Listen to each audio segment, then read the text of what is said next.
Hello students, good morning. हम कर रहे थे अपना chapter number 4 the northern planes. हमने क्या किया था, उसमें हमने नॉर्दर्न प्लेन्स के बारे में पढ़ा। उससे पहले वाले चैप्टर में हमने नॉर्दर्न माउंटेन्स के बारे में पढ़ा। लेकिन कुछ बच्चों ने, कुछ पेरेंट्स ने कहा कि मैं मैप के साथ समझाऊं, ताकि बच्चों को लोकेशन का भी आइडिया हो कि कौन सी डायरेक्शन में है ये, कौन कौन से स्टेट्स को कवर करते हैं, तो ताकि बच्चों को इन चीजों का भी आइडिया मिले। इसलिए मैं आपको कोशिश कर रही हूँ बोर्ड पे मैप ड्रॉ करके उससे समझाने की, क्योंकि अभी कोविड के चलते मार्केट से मैप्स परचेज करना थोड़ा पॉसिबल नहीं है। लेकिन बहुत जल्द हम आपको एक चार्ट मैप से आपको समझाएंगे, अपनी 2-3 वीडियोस के दौरान ही आपको समझाएंगे सारी चीजें मैप से। क्योंकि बहुत से बच्चे ऐसे भी हैं शायद जो जिनको स्टेट्स का नहीं पता कि मैप के ऊपर कौन सा स्टेट कहाँ पे है, तो उसके लिए थोड़ा सा टाइम लगेगा मुझे मैप्स को परचेज करने में। बहुत जल्दी आपको बताएंगे उसमें, लेकिन तब तक मैं आपको प्लेन्स पढ़ रहे थे हमने नॉर्दर्न माउंटेन्स पढ़े हैं। उन चीजों को हम आपको यहाँ बोर्ड पे मैप ड्रॉ करके समझाने की कोशिश करेंगे। जिन बच्चों ने फिजिकल क्लासेस के दौरान चैप्टर रीड किया था, फर्स्ट चैप्टर, उन बच्चों को मैंने फिजिकल डिविजन्स बताए थे। फिजिकल डिविजन्स बताए थे मैप की हेल्प से। 6 फिजिकल डिवीजन बताए थे, नॉर्दर्न माउंटेन्स,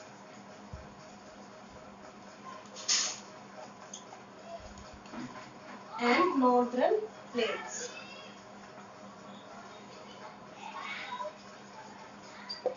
इसके अलावा था Thar desert, coastal plains, eastern and western coastal plains, islands था, एंड साउदर्न प्लेट्यू था। लेकिन अब तक हम इन दोनों को पढ़ चुके हैं चैप्टर 3 और चैप्टर 4 में, तो इनकी लोकेशन हमें पता होनी चाहिए। सबसे पहले है हमारे पास नॉर्दर्न माउंटेन। नॉर्दर्न माउंटेन कौन सा है? वो माउंटेन्स जो नॉर्थ डायरेक्शन को कवर करते हैं, उन स्टेट्स में पाए जाते हैं जो कौन से डायरेक्शन में है? नॉर्थ डायरेक्शन में है। मैप के ऊपर हमने डायरेक्शंस पढ़ी थी, this is north, this is south, this is west and this is east direction. Physical classes के दौरान ही हमने नेबरिंग कंट्रीज भी पढ़ी थी। नेबरिंग कंट्रीज में हमने देखा था वेस्ट, नॉर्थ वेस्ट डायरेक्शन में कौन सी नेबरिंग कंट्री थी हमारी? पाकिस्तान एंड अफगानिस्तान। पाकिस्तान एंड अफगानिस्तान। उसके बाद थी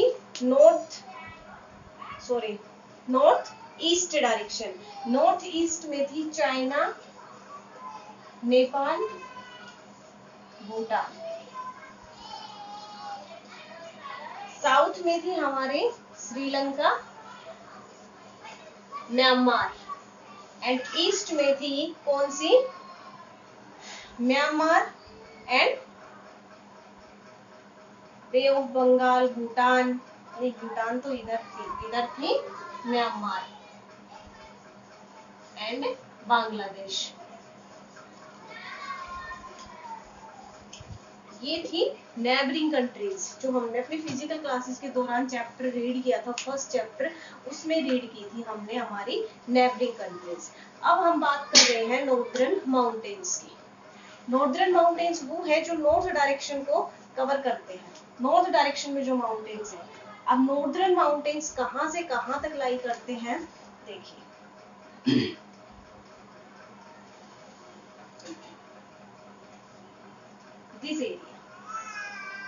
This area covers northern mountains. ये एरिया है नॉर्दर्न माउंटेन्स का एरिया। अब नॉर्दर्न माउंटेन्स का जो एरिया है वो कौन कौन सी स्टेट्स को कवर करता है? लद्दाख को करता है, जम्मू कश्मीर को कवर कर रहा है, हिमाचल प्रदेश को कवर कर रहा है, उसके साथ साथ Uttarakhand, Jammu Kashmir, Ladakh, Himachal Pradesh and Uttarakhand. In areas को कौन सा जो नॉर्दर्न माउंटेन्स है वो इन एरियाज को कवर करते हैं। उसके बाद हमने पढ़ा नॉर्दर्न प्लेन्स। जब हमने नॉर्दर्न प्लेन्स पढ़ना स्टार्ट किया था उस दौरान हमने इसकी लोकेशन पढ़ी थी कि south in the south direction to the northern mountains, कि नॉर्दर्न माउंटेन से साउथ डायरेक्शन में, तो ये हमारा नॉर्दर्न माउंटेन्स का एरिया है। इसकी साउथ डायरेक्शन कौन सी हो गई, ये हो गई इसकी साउथ डायरेक्शन। नॉर्दर्न माउंटेन्स के साउथ डायरेक्शन में, वेस्ट डायरेक्शन में कहां से, पंजाब, और ईस्ट डायरेक्शन में कहां तक, आसाम। पंजाब से लेकर आसाम तक, तो वेस्ट डायरेक्शन में पंजाब और ईस्ट डायरेक्शन में आसाम तक जो एरिया कवर करते हैं कौन सा है, वो नॉर्दर्न प्लेन्स का एरिया है। अब इसमें कौन कौन से स्टेट्स को कवर किया, इसमें पंजाब, हरियाणा, आसाम, उत्तर प्रदेश एंड बिहार। पंजाब, हरियाणा, आसाम, उत्तर प्रदेश, बिहार, इन एरियाज को, इन स्टेट्स को कवर किया है किसने, नॉर्दर्न प्लेन्स में। अब होप सो कि आपको नॉर्दर्न माउंटेन्स और नॉर्दर्न प्लेन्स की लोकेशन जरूर क्लियर हो गई होगी कि कहाँ पे है। This is northern mountain area and this is northern plains area. तो हम, अगर आपको पूछा जाए आपसे कि मैप के ऊपर आप अगर इनको आप जस्टिफाई करना चाहो तो आप इनको फिल कर सकते हो कि कौन कौन से स्टेट्स को कवर कर रहे हैं और कौन सी लोकेशन है इनकी, कौन सी डायरेक्शन में है। इसके अलावा आपको हैंगिंग मैप से भी समझाएंगे, बहुत जल्दी समझाएंगे, लेकिन तब तक शायद कुछ क्लियर हुआ होगा आपको इस डायग्राम से। हम अपना नॉर्दर्न प्लेन्स का चैप्टर कंप्लीट कर चुके थे। उसके बाद हमने करनी थी उसकी एक्सरसाइज ऑफ चैप्टर नंबर 4। इसकी एक्सरसाइज में था पहला, चूज द करेक्ट आंसर। इसमें पहला ब्लैंक था, the river blank is not a tributary of river Indus, की जो ऑप्शंस दिए हैं उनमें से इंडस रिवर की ट्रिब्यूटरी रिवर कौन सी नहीं है, तो फर्स्ट का आंसर क्या आएगा, यमुना। सेकंड है, river Ganga meets with river Yamuna at the city of, कि रिवर गंगा है वो यमुना के साथ कौन सी सिटी में जाके मिलती है, कौन सी सिटी में मिलती है, इलाहाबाद।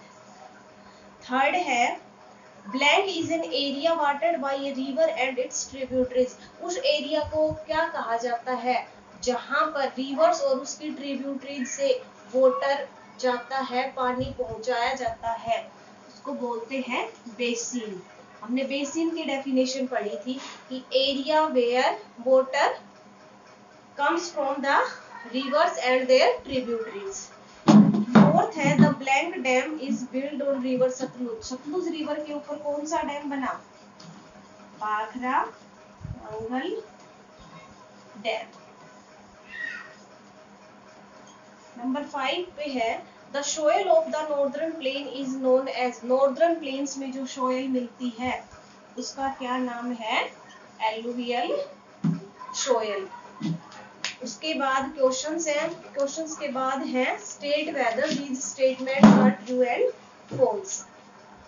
फर्स्ट स्टेटमेंट है, the Ganga Sagar dam is built on the river Sutlej, कि गंगा सागर डैम सतलुज नदी के ऊपर बनाया गया है। इट्स फॉल्स, क्योंकि सतलुज नदी के ऊपर कौन सा डैम है, Bhakra Nangal dam. Second statement है, river Ganga originates from the Gangotri glacier, कि जो गंगा है वो कहाँ से ओरिजिनेट होती है, गंगोत्री ग्लेशियर से ओरिजिनेट होती है। तो second statement is true. Third statement है, river Ganga divides into river Jamuna and river Padma on entering West Bengal, कि गंगा किसमें डिवाइड हो रही है, जमुना और पद्मा में। It's false. फोर्थ स्टेटमेंट है, river Brahmaputra originates in Tibet, कि ब्रह्मपुत्र नदी रिवर है वो कहाँ से ओरिजिनेट हो रही है, तिब्बत से ओरिजिनेट हो रही है। ये ट्रू है, और तिब्बत में उस रिवर का नाम क्या है, सांगपो रिवर। क्या नाम है उसका, Tsangpo river. A tributary is a small river that flows and merges into bigger rivers. कि tributary क्या है? एक small river है जो merge होकर किसमें मर्ज होती है? लार्ज रिवर्स में मर्ज होती है, बड़ी नदियों में मर्ज हो जाती है। तो fifth statement is true. First statement false है, सेकंड स्टेटमेंट ट्रू है, थर्ड स्टेटमेंट फॉल्स है, फोर्थ स्टेटमेंट ट्रू है and fifth statement is also true. उसके बाद है हमारा match the columns. Match the columns का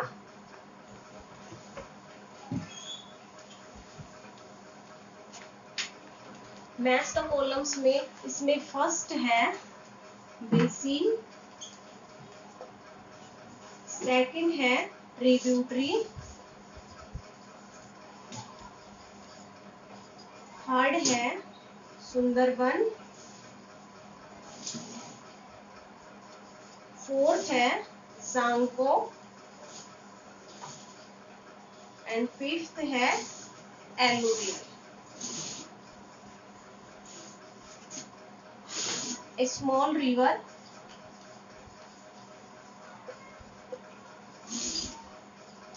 second है an area watered by river,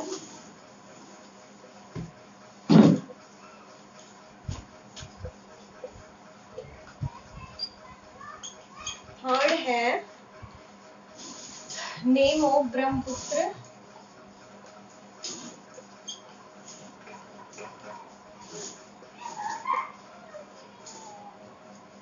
fourth है type of soil and fifth है delta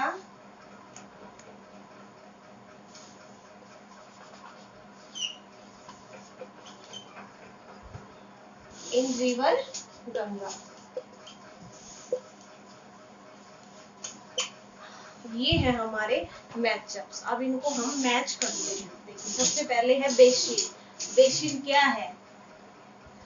N area watered by river. Tributary small reverse होती हैं जो लार्ज रिवर्स में मर्ज हो जाती हैं। सुंदरबन क्या है? एक डेल्टा है जो गंगा रिवर के ऊपर बनता है and Sundarban is the largest delta in the world. Tsangpo क्या है? अभी पढ़ा था हमने कि ब्रह्मपुत्र नदी कहाँ से ओरिजिनेट होती है? तिब्बत से ओरिजिनेट होती है और तिब्बत में उस रिवर का नाम क्या है? सांगपो रिवर। उसके बाद है एलुवियल। एलुवियल क्या है? एक सोयल की टाइप है एलुवियल। हमारा चैप्टर ऑलमोस्ट कंप्लीट है। इसमें बचते हैं हमारे क्वेश्चन आंसर्स, वर्ड मीनिंग।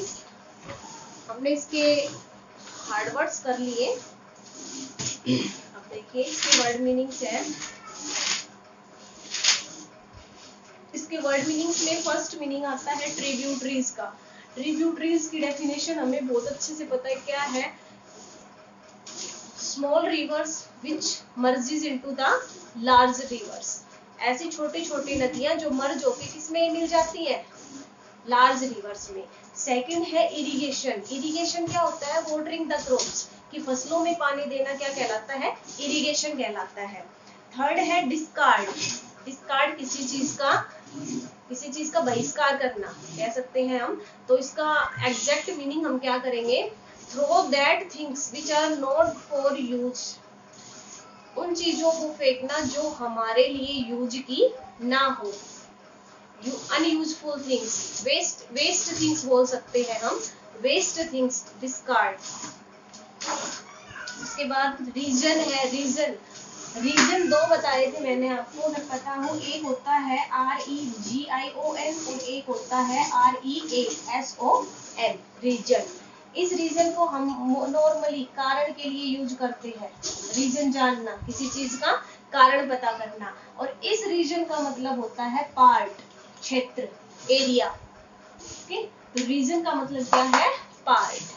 उसके बाद है हमारे इस चैप्टर के क्वेश्चंस है। क्वेश्चन नंबर फर्स्ट है why are the northern plains fertile and which crops are grown here?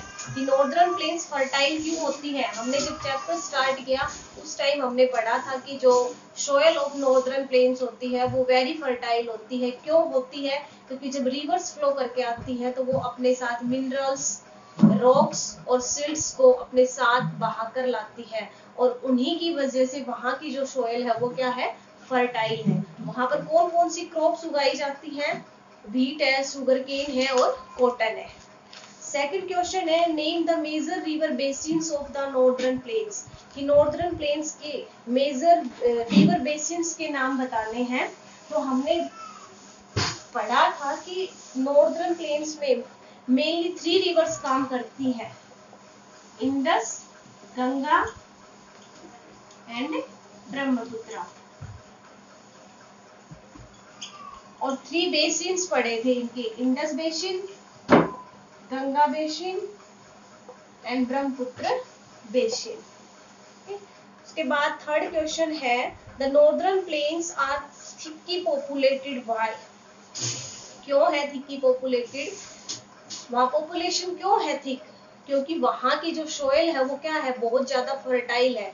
और सोयल फर्टाइल होने की वजह से वहां पर एक लार्ज एरिया में लोग क्रॉप्स एग्रीकल्चर करते हैं, क्रॉप्स उगाते हैं, वेजिटेबल्स उगाते हैं। वहां इसी मेन रीजन यही है वहां की थिक पॉपुलेशन का, क्योंकि that area is very rich in fertility, कि वहां की जो सोयल फर्टिलिटी है वो बहुत ज्यादा अच्छी है। क्वेश्चन नंबर 4 है name major tributaries of river Ganga, कि गंगा की हमें ट्रिब्यूटरीज रिवर्स के नाम बताने हैं। उसमें है गंडक है, गोमती है, घाघरा, कोसी, चंबल, ये सब क्या है, रिवर गंगा की ट्रिब्यूटरीज रिवर्स है। उसके बाद लास्ट क्वेश्चन है which state of India are located on the Indus basin, Indus basin में कौन कौन से स्टेट्स है इंडिया के। हमें पता है इंडस बेसिन का मोस्टली वाटर कहाँ जाता है, कौन से कंट्री में जा रहा है, पाकिस्तान में। लेकिन इंडिया में केवल पंजाब और हरियाणा स्टेट्स को ही इंडस बेसिन की सतलुज रिवर का वाटर ड्रेनेज के लिए यूज हो रहा है। तो इसका आंसर हो सकता है कि Indus basin covers the Punjab and Haryana states of India.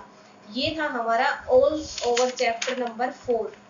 आपको इसके क्वेश्चंस, वर्ड मीनिंग्स फिर नोटबुक में राइट करने हैं और उसके साथ साथ आपको इसकी एक्सरसाइज फिल करनी है। एक बार हम दोबारा से आपको रिवाइज करवा देंगे अपनी लाइव क्लास में, ताकि आपको अगर कोई डाउट्स हो तो उस टाइम आप अपने डाउट्स को क्लियर कर सको। इसके अलावा आपका मैप वर्क है, वो भी हम कोशिश करेंगे आपको लाइव क्लास में मैप वर्क करवाने की, अगर पॉसिबल हो पाया तो, अगर बच्चों को अच्छे से समझ आ पाया तो हम लाइव क्लास में मैप वर्क भी स्टार्ट करवाएंगे। Okay, thank you. 52 मिनट लग